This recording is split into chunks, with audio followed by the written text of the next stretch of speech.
bayan ng Bidurakan. Ladies and gentlemen, whenever we say talent, it is not always bounded by dancing, singing, or even making people laugh.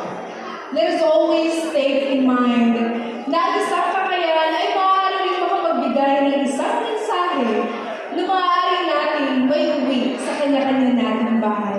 At ngayon na napakaraming nanonood, hayaan niyo po akong imulat ang inyong mga mata sa mga pangyayari sa paligid na pilit nating tinatalikuran. Gamit lamang ang isang bangkang papel. Maestro, please. Bangka, bangka, saan ka nga ba nagmula? Bangka, bangka, ano nga bang kwento ang meron ka? Mga minamahal kong manunood, ang bangkang ito ay sumisimulo sa nag-iisang sasakyan na hinihintay namin kung kami ay sinilanta ng bagyo noong nakaraang buwan lamang. Para sa kaalaman ng lahat, ang bayan ng Biduran ay isa sa mga bayan na laging nasasalanta ng bagyo sapagkat kami ay napakalapit sa karagatan.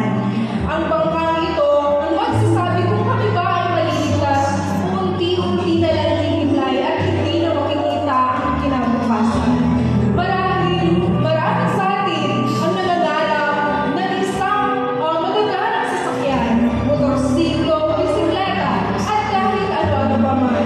Ngunit paano naman kung ang isang bangka ang magdedesisyon kung tayo ba ay mabubuhay o mamamatay? Mga minamahal kong marinood, ito naman po ay isang bahay. Bahay na sumisimulo sa bawat tahanan na punong-puno ng pamamahalan.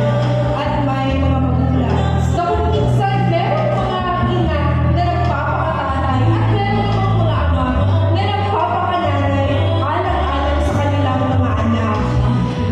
Marahil lahat sa atin, madalas sa atin tayo ay nagrereklamo na ang ating mga bahay ay parang maliit lamang. May mga butas-butas at parang bahay kubo lamang. Ngunit paano naman kung ang inyong tahanan ay tuluyan ng sinira ng bagyo? Kasabay ng pag-agos ng tubig ay ang pagtangay sa pangarap naming magkakapatid. Mga kababayan, ito naman po ay isang damit.